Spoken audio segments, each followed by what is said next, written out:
Yes. My mistakes are my biggest victories. What can I say? We're only taking dubs around here. So Kyle Kulinski, let's just get into it. This is what he had to say about Ukraine and Russia yesterday. I encourage you to watch the full video. I did a hilarious breakdown of the video on my live stream yesterday. And you should watch that if you want to see the truth surrounding what he said. But for now, let's watch a brief segment of what he had to say about Ukraine and Russia. All right, y'all. It has a... So this is what we just watched. Thank you. This is what we just watched. This is what I just reacted to. But I didn't have the volume on, so we'll react to it again. Officially happened. Vladimir Putin has invaded Ukraine. This came at a moment in time when even the White House was not acknowledging a Russian invasion into Ukraine. Because here's the deal, folks, and you're not going to see this in the mainstream press, but let me just show you. Yeah, that's a good point by Jackson. Even the mainstream media at this point was not saying Russia invaded Ukraine. Kyle went ahead with that clickbait title because he knew it would get views. The U.S. media was saying stuff like, Russian troops pour into Ukraine. Right? Russian troops enter independent republics next to Ukraine. Right? They weren't saying Russia invades Ukraine because they know that would just be a blatant lie. Right? That there are these people in Donetsk and Luhansk who voted for their independence, who voted to become independent republics because they're fearing far-right ethno-nationalist violence, which the U.S. has been supporting in Ukraine since earlier than 2014. In which the U.S. supported Ukraine with a 2015 coup, which put in power a government who is extremely anti-Russian, a nationalist anti-Russian government, instead of the previous administration, which wanted peace towards Russia. Because the U.S. is doing anything they can to destabilize Russia and China right now as a part of their new Cold War strategy. So Kyle Kulinski was declaring these Russian troops entering these independent republics to protect people from ethno-nationalist violence. As people are fleeing these independent republics for Russia, thousands of people fleeing the far-right extremist violence, Kyle Kulinski calls that a Russian invasion. When all of this has been manufactured by the imperialists, the Western capitalist powers. Because I think it is very, very, very interesting. The United States was not recognizing this as an invasion in the time that Kyle Kulinski came out with this statement, right? In fact, even this morning, they weren't recognizing it as an official invasion or anything like that. Chris, thank you for the super chat. Here's some money. Just wanted to interrupt you. Thank you. Even this morning, White House official who requested anonymity in order to discuss sensitive issues wouldn't call the move an invasion. However, saying Russian troops moving into Donbass would not itself be a new step. Russia has had forces in the Donbass for the past 8 years. It's an important distinction, as an invasion would trigger sanctions on Russia and imperil diplomatic meetings that were set to... And that's exactly what they want to do. And that's exactly what I said was going to happen. This whole time I have been saying there are 700,000 people with Russian passports in the Donbass region. And if Russia protects those people... If Russia does anything to protect those people from the U.S.-backed far-right violence, then the U.S. is going to call that an invasion of Ukraine by Russia. And that's exactly what happened. And now the U.S. is using it as justification for economic sanctions, which, as we said before, Kyle Kulinski was cheering on. He was saying these are good economic sanctions. These are a good response to what Putin is doing. Like, economic sanctions stop commodities from being imported or exported, which only hurts working class people on the ground. It only forces children on the ground into malnutrition, into starvation, to try and destabilize countries and turn people against their government. These economic sanctions are not a hit against Putin. Putin's going to be fine. Putin's always going to have enough to eat. It's the people on the ground whose sanctions hurt, whose sanctions starve. And now you have these social democrats like Kyle Kulinski cheering it on like, oh yeah, I don't like Putin. Go ahead and starve the Russian people. Shut the hell up. Get a basic understanding of geopolitics and understand how much of an evil empire your country is. On the condition that Russia not invade Ukraine. That was a statement put out by a White House official yesterday. They had not changed their tune until about 12 p.m. noon this afternoon. So I'm just curious, like, what information Kyle had that the Biden administration didn't have. Even, listen to this, even today, they're still only describing it as a partial invasion because, well, they didn't invade Russia. In fact, take a look at this tweet here because I think it really summarizes what is going on in Ukraine and Russia. Michael Tracy tweeted this out. He said, U.S. intel has been triumphantly vindicated by Russian forces moving into a separatist a separatist-controlled area that they've been alleged to be present in for the past 8 years, and that's according to the White House. These separatists have been there for the past 8 years, fighting against the neo-Nazi Azov battalion, and Russian forces have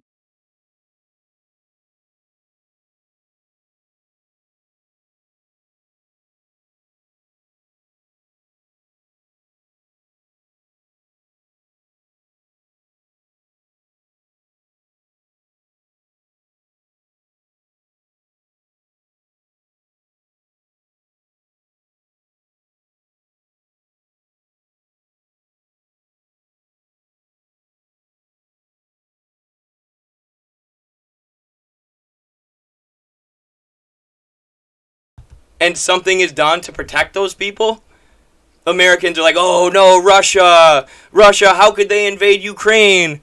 My beloved ethno-nationalist government in Ukraine.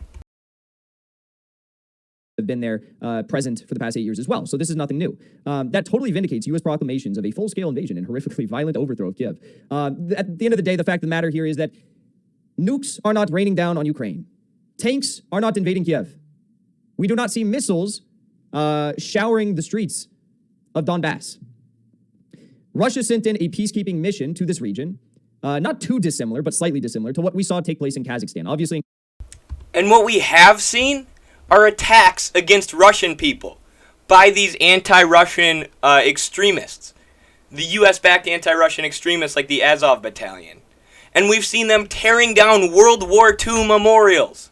They have been tearing down World War II memorials because they are actual neo-Nazis. They are actual neo-Nazis being propped up by the United States to destabilize this region. And all these social democrats, all these people who claim to just hate Nazis like Kyle Kulinski, are going along with it. Going along with the U.S. NATO narrative and the U.S. NATO-backed neo-Nazis. It's insane.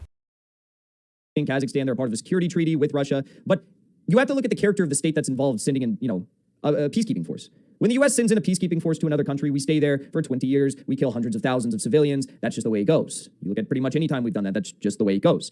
Look at Russia's most recent usage of sending in peacekeeping troops to a sovereign nation, albeit a sovereign nation that they did have a security treaty with, Kazakhstan, when there was a coup there. Chaos in the streets, violence in the streets, right?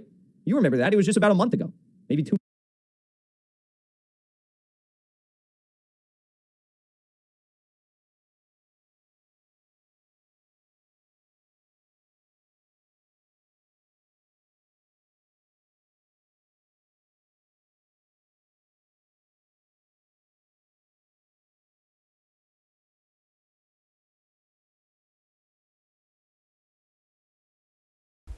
As Russia and China are threatening U.S. unipolarity, threatening the U.S. as the dominant geopolitical hegemon, threatening the U.S. as the economic and military superpower in the world, and the U.S. hates that. NATO hates that, and they're increasingly trying to destabilize and attack these countries. So it's like you don't see that as suspicious at all, that the U.S. destabilized and did coups in these 3 former Soviet countries surrounding Russia. And now they're claiming that Russia is invading one of these countries as there's U.S.-backed far-right ethno-nationalist violence.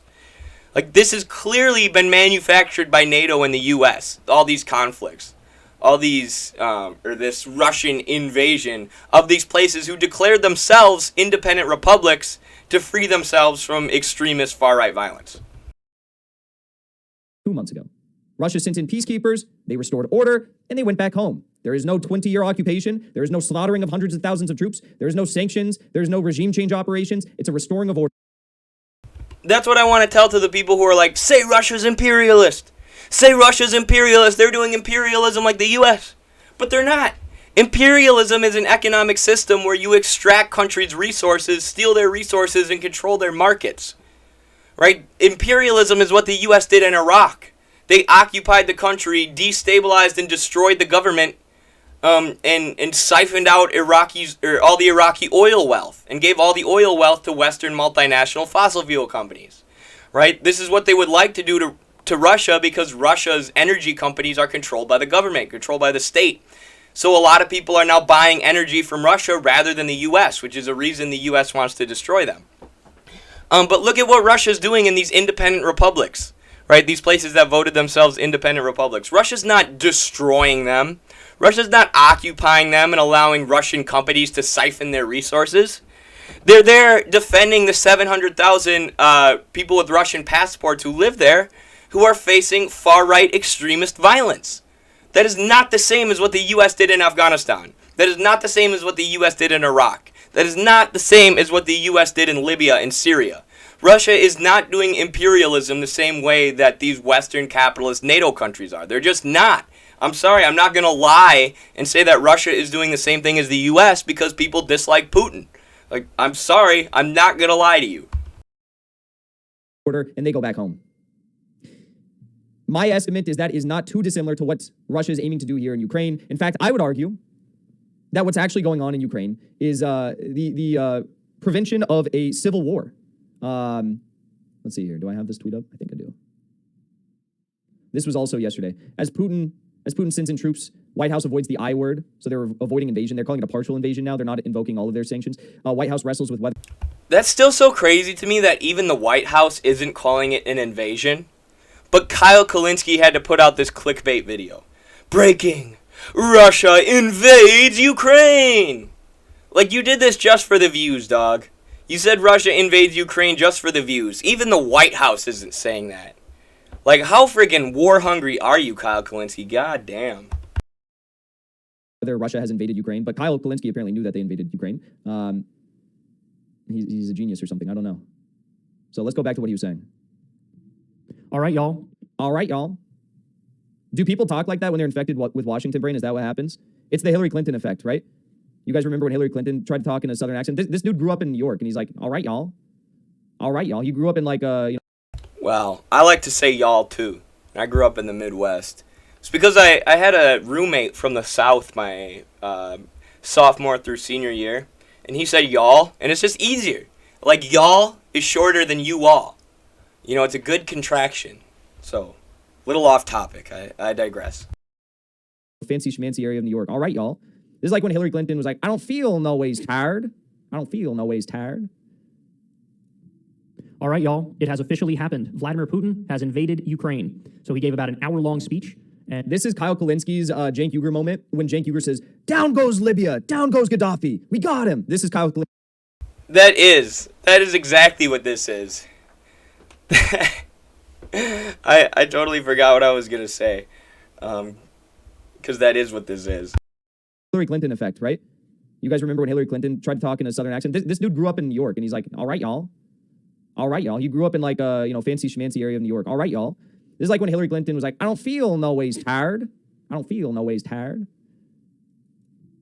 all right, y'all. It has officially happened. Vladimir Putin has invaded Ukraine. So he gave about an hour-long speech. And This is Kyle. That's what I wanted to say. Kyle did not listen to Putin's speech. Because in Putin's speech, he explained all of this. He explained how the Ukraine and Russia were once part of the Soviet Union, right? And how the Soviet Union economically developed Ukraine, got them industrialized to the point they're at now. And how the U.S. has been backing far-right nationalist extremists in Ukraine to destabilize Russia.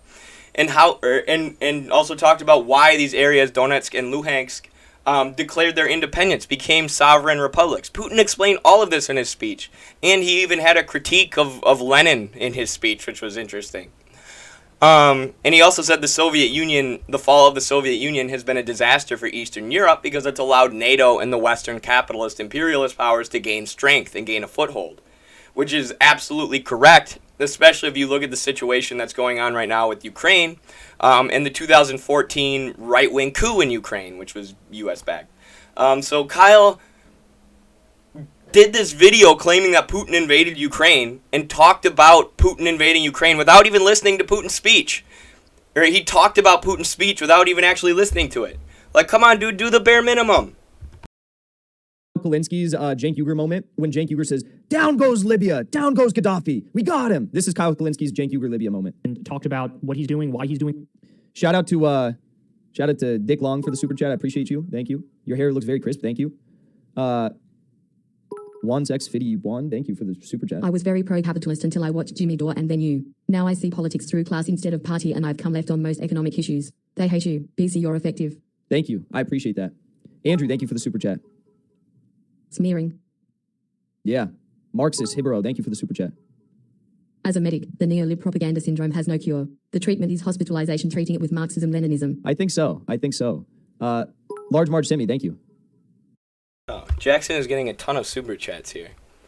We'll watch this video just a little bit longer, and then we'll go to one more video I have about the Kyle Kulinski ordeal. Nice news hair, Jackson. Have some cab fare. Julia, thanks for hanging out today. That's so sweet. Pink highlights, thank you. It's his crystal ball. Very curious to see. As Putin orders troops into Ukraine, Putin recognizes Donetsk and Luhansk as independent, orders peacekeeping mission in those areas. Very loaded terminology there. U.S. European lead. Oh, very loaded terminology. Does Kyle have some information that suggests that it's not actually a peacekeeping mission? Because the UN Security Council just condemned Russia nonstop for sending in a peacekeeping mission, but not one member state of the UN Security Council could provide evidence that it was not a peacekeeping mission. Exactly.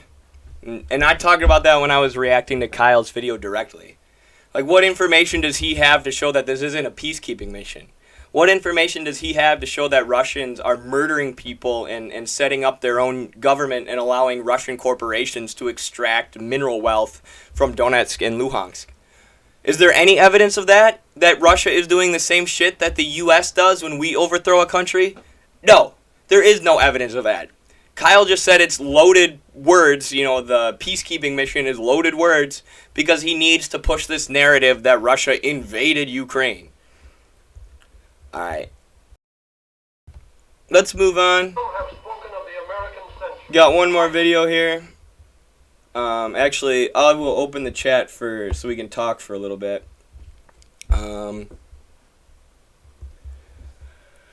Kyle fell off. He did. Kyle ball. Chank Old Turk Ben falling off. Yeah. I mean, the Young Turks are like the MSNBC of YouTube at this point. Pretty freaking much. Got a tweet here from Force the Bill. Solovev, a Ukraine rep. You idiots. Americans have fed you weapons, destroyed your economy, declared Ukraine a no-fly zone. You can't even fly out. Then they evacuated all their staff. Brits took the flag off their embassy and cleaned their hands. You Nazi degenerates. Wow. That is interesting. Destroyed. And it's true, America has been meddling in Ukraine for the past 6 years now and using Ukraine as a foothold to destabilize Russia. And then when Russia requests that Ukraine not become a NATO member country, people are like, oh, they're infringing on democracy. You have to let Ukraine join NATO for their own protection. It's like you are literally advocating for these ethno-nationalist Nazis to join NATO so they can the U.S. can use them to attack Russia. Like, is that what lefties stand for these days? Yeah, boy. Rosa Luxemburg on Ukraine.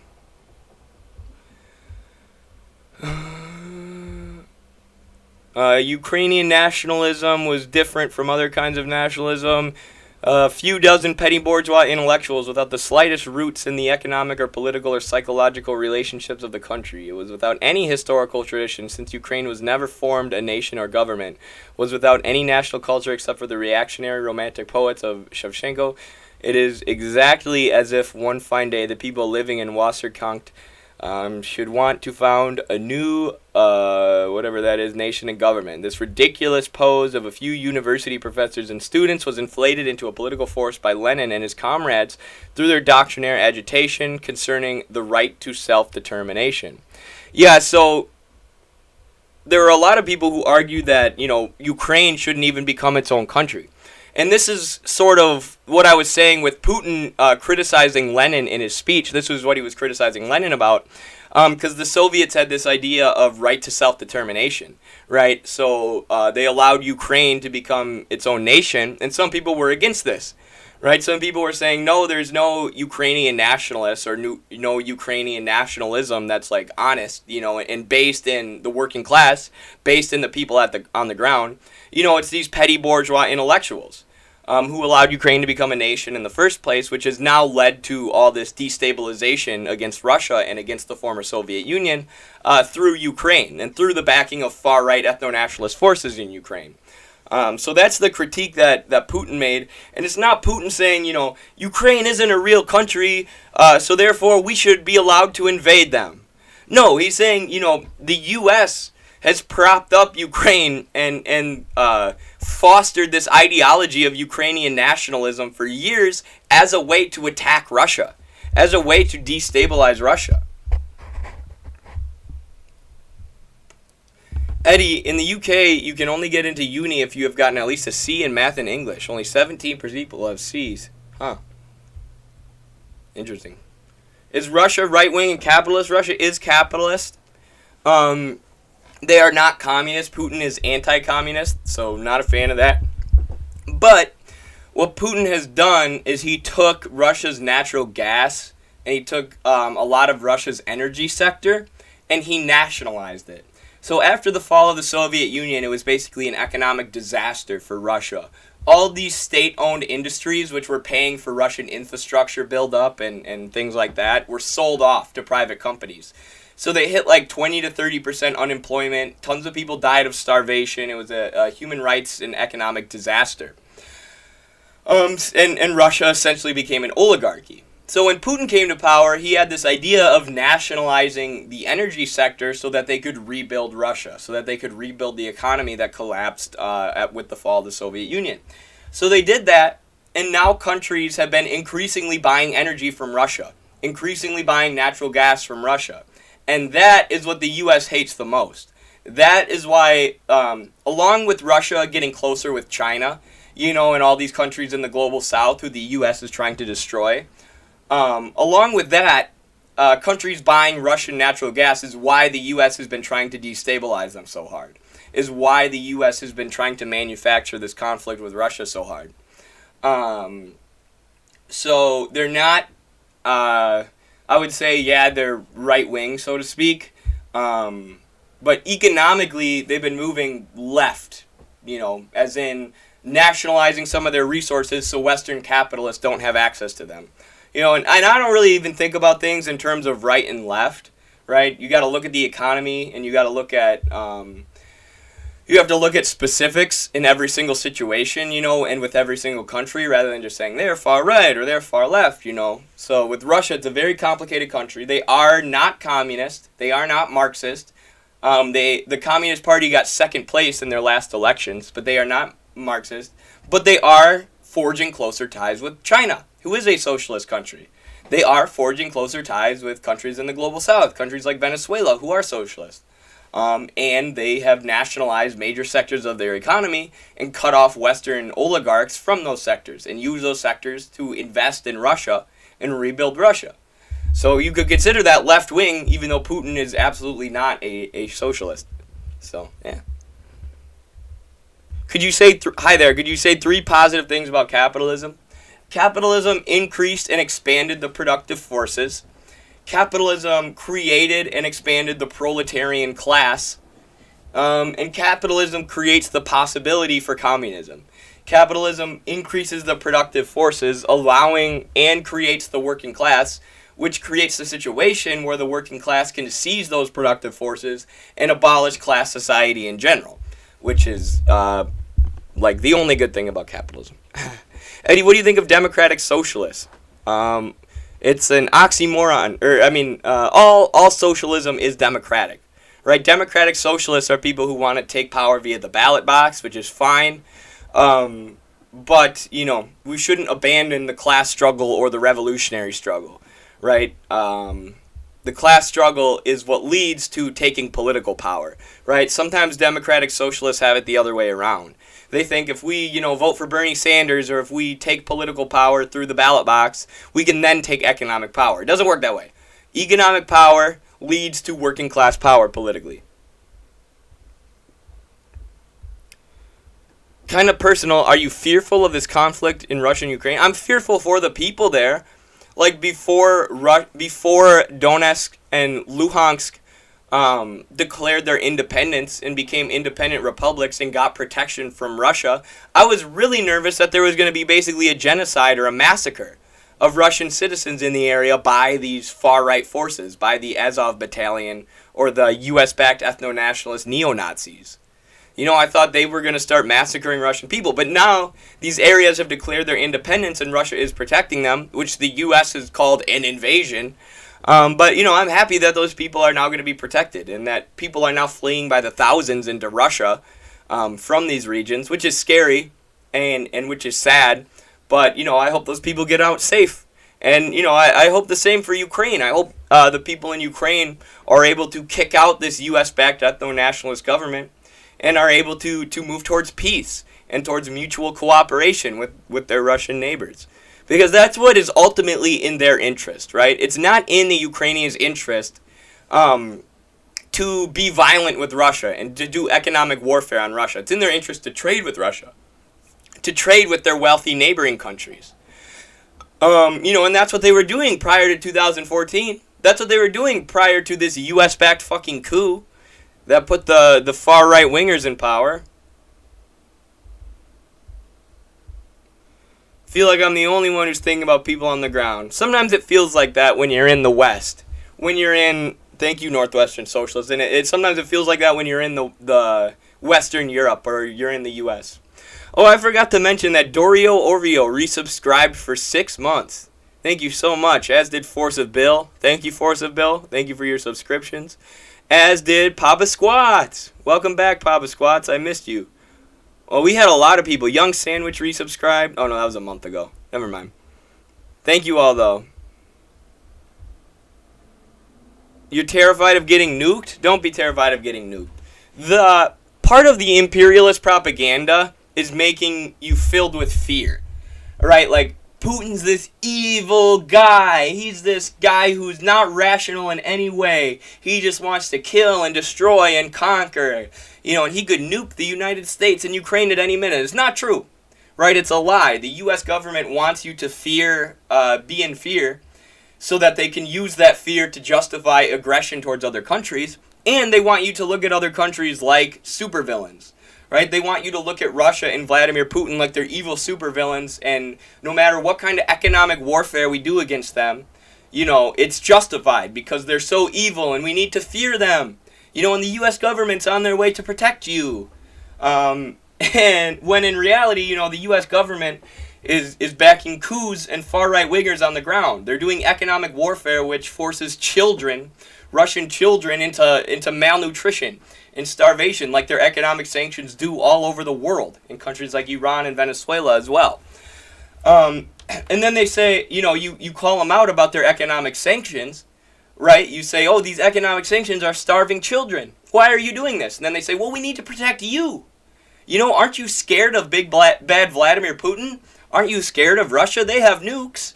They could nuke us at any second. In reality, no, they can't. In reality, the U.S. are the aggressors. The U.S. are trying to destroy women, children, people on the ground in Russia.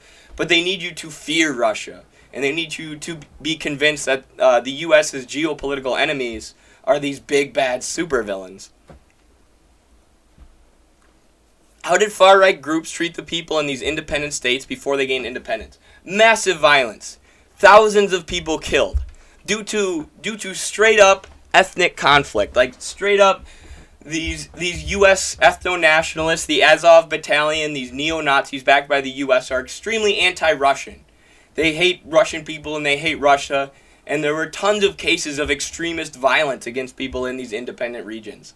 Which is why they called for their own independence and they called for autonomy in 2015. But the U.S.-backed far-right government in Ukraine denied it. They said, no, you get no autonomy, you get no independence. But now that these countries vote to become sovereign republics, now that they gain their independence, Americans are mad.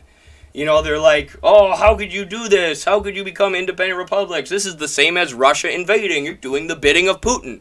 It's like they're not doing the bidding of Putin. They're trying to stop their people from getting killed by ethno-nationalist violence. Right? And their people have been trying to gain independence and autonomy for 7 years now, and the U.S. has been blocking it. At the expense of people dying to U.S.-backed extremist violence in this region. And it is mind-blowing to me that anyone can look at this situation and think the U.S. is in the right, and think that Russia truly invaded Ukraine. Alright, one more video here. one more video about the Kyle Kulinski Ukraine-Russia situation. Got this from Caleb Maupin here. Him and Kyle had an interesting back and forth on Twitter. So I know some people like Caleb, some people don't. I disagree with stuff he says. I agree with a lot of what he says.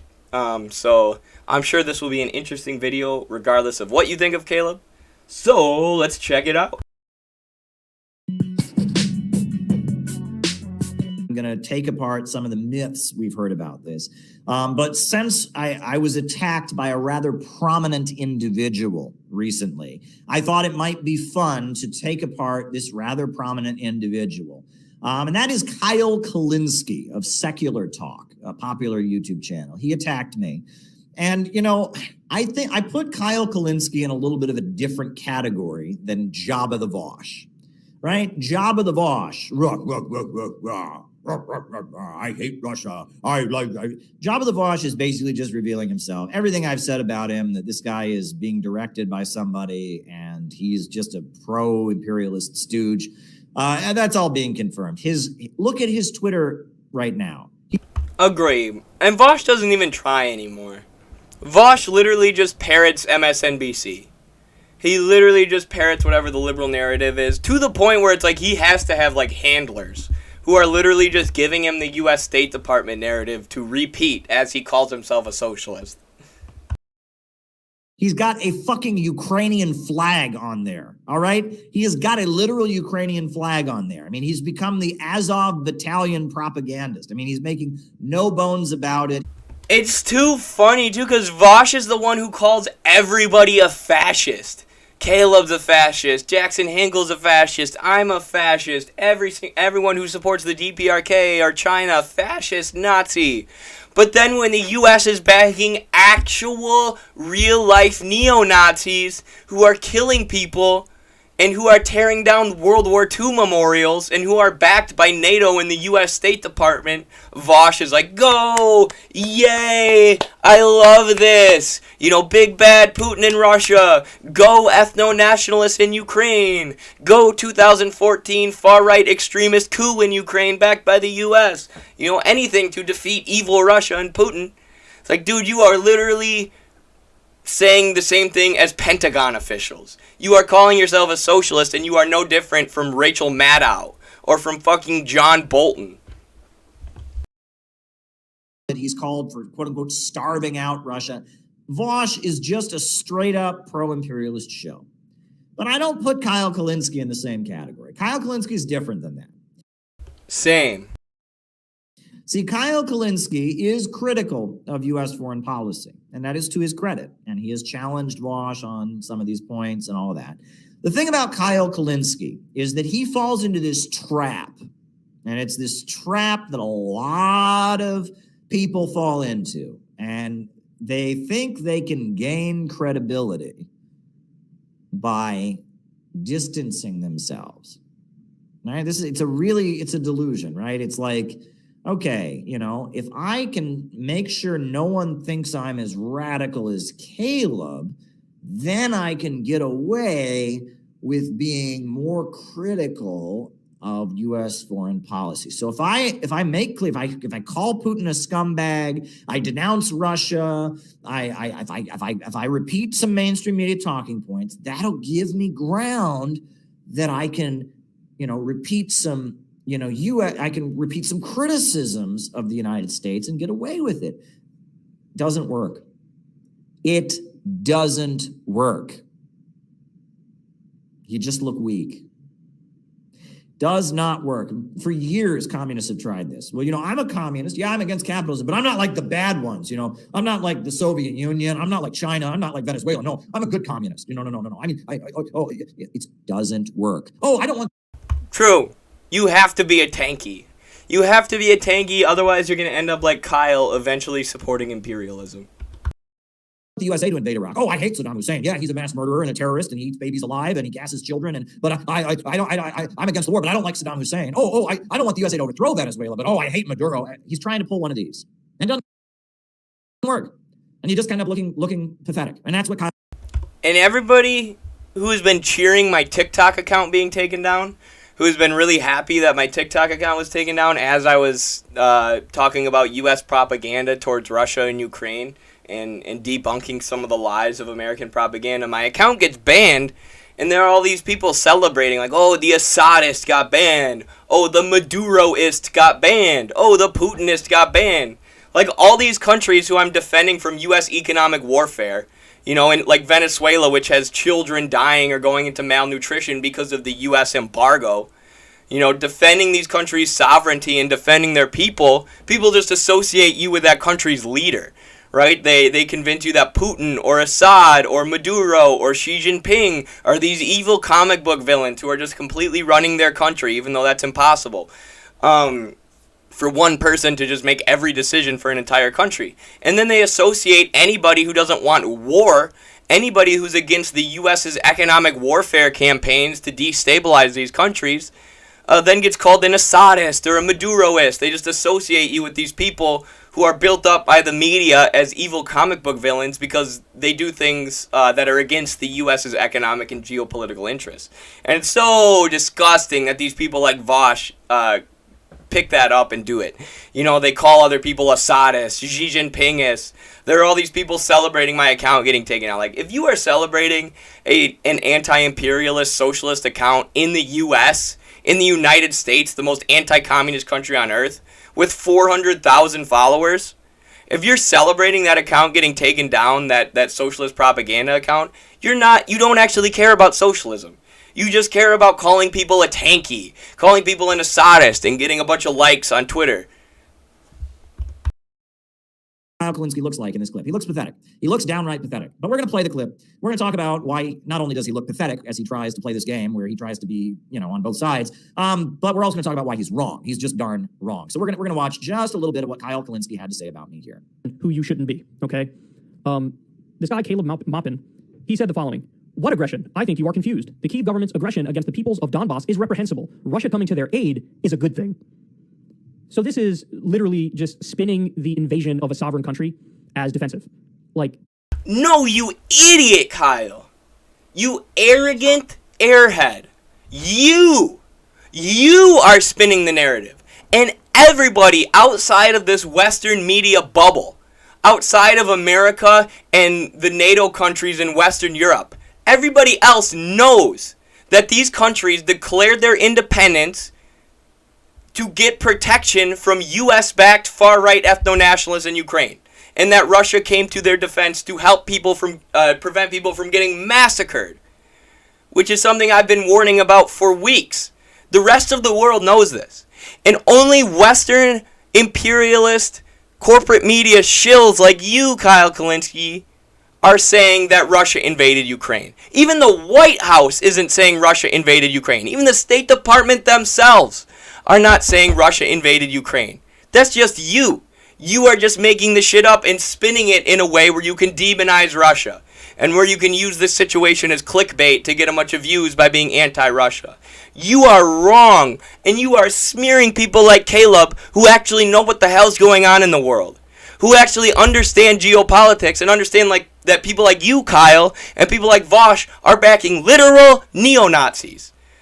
Literal neo-Nazis, as Vosh calls everybody in the U.S. who disagrees with him a fascist. He's backing real fascists. And so are you, Kyle. And when Russia protects their own citizens from U.S.-backed fascist violence, you're calling it an invasion so the U.S. can put sanctions on Russia and starve more children. Do your homework. And for you to smear people like Caleb, for you to smear the people who actually have a brain in their head and are actually capable of critical thinking, be like, oh, don't be like this, evil bad, tanky bad. Shut the hell up, you have no idea what's going on in the world. You're supporting Nazis right now. Idiot. calling a spade a spade. This guy is so anti-U.S. imperialism that he's pro-Russian imperialism. You don't know what imperialism is. As we've said a million times, the U.S. is not occupying, Russia's not occupying these areas and allowing Russian companies to siphon their resources and markets. That's what imperialism is. That's what the U.S. did in Iraq, Afghanistan, Libya. That's what they tried to do in Syria. That's what they do in all these countries that they've intervened in since World War II. That is not what Russia is doing here. That is not even close to what Russia is doing here. Russia is entering a peacekeeping mission into two areas who declared their independence after a 2014 US-backed ethno-nationalist coup in their country. That's it. That's my honorable mention on Secular Talk. So you can now tell people I'm watching Caleb Maupin as seen on Secular Talk. So there you go. There you go. I am immortalized on the great Secular Talk of Kyle Kulinski. But there's a lot wrong with what he said. First of all, did he in any way present an argument that what I said was false? No, right? I said that the government in Kiev... 'Cause they never do. What did I say? I said they associate you with these big bad evil leaders. They call you a Putin apologist. They call you a genocide denier. They call you a fascist. They slap all these labels on you. But they will never engage with your arguments. Right? They will never engage with the argument that these areas that are majority Russian declared their independence to avoid U.S.-backed far-right violence. Nobody on the left who's anti-Russia right now and is doing NATO propaganda right now will actually engage with those arguments, because then they would realize how fucking wrong they are. So they just say, Putin apologist, you just hate the U.S. so much that you're doing whatever Russia wants. No, I've just actually followed the historical development of the situation in Ukraine. And I'm not going to back neo-Nazis like you, Kyle, because I'm not an idiot. That doesn't mean I'm an Assadist. That doesn't mean I'm in the pocket of Putin. Is attacking the peoples of Donetsk and Luhansk, which they are. And in fact, Kyle Kulinski himself has admitted in many other videos. So nothing I said there was wrong. And so then he says, but he's so anti-US imperialism that he's supporting Russian imperialism. And that is something we need to talk about. What is imperialism? What is imperialism? Imperialism is not a policy. Imperialism is not when you send troops into a country. Imperialism is not the same thing as colonialism. Imperialism is an economic system. Imperialism is capitalism in its monopoly stage. Vladimir Lenin wrote a very important book called Imperialism, the Highest Stage of Capitalism. As we were saying before, Russia and China are creating a multipolar world. For years, especially since the fall of the Soviet Union, but ever since World War II, the U.S. has been the dominant economic, military, political superpower on the world. They have had what we call hegemony, control of the entire world, and they have imperialized the majority of countries in the global south. So as Caleb said there, created this economic system where the Western countries are extracting wealth from the global south, holding back development, economic development in the global south. Russia and China are creating a more multipolar world. They are creating all these trade agreements with countries who the U.S. has been destroying. And they have increasingly traded with each other. Russia has nationalized a lot of their energy firms, and they've started trading energy with the rest of the world. The world has started buying energy from Russia rather than from Western fossil fuel companies. And the U.S. hates that. The imperialists hate that. NATO is one of the main arms of imperialism. They hate that there are these anti-imperialist alliances being formed between countries who are tired of being under the boot of U.S. imperialistic domination. And that is why the U.S. is doing anything they can to destroy Russia and China right now. So to say that what Russia's doing is the exact same, that Russia is doing the same thing, it's just Russian imperialism, is so off base. It's the opposite of the truth. The U.S. is trying to maintain their imperialistic domination by destroying Russia. Imperialism is not a noun, it is a verb. Imperialism is an economic system where countries around the world are kept poor so that Wall Street and London can stay rich. Imperialism is a system in which finance capital becomes dominant over industrial capital. Bankers start to dominate the world, and bankers begin to carve out spheres of influence. It's monopoly capitalism, where a few trusts, syndicates, and cartels dominate the economies of entire countries, and then... And the sphere of influence those financial capitalists have is the West. Western Europe and the U.S. And now that they see a sphere of influence propping up in Eastern Europe, they're doing everything they can to destroy it. And in Asia, they're doing everything they can to destroy it. Spread their tentacles across the planet, keeping countries from developing. Imperialism is when the British Empire went to India and burned down all the textile looms and forced India to import their cloth from Britain. And we've talked about all the things that imperialists do. We've talked about what the imperialists did when they invaded Iraq, when they invaded Afghanistan. And that is not what Russia is doing in these newly independent republics.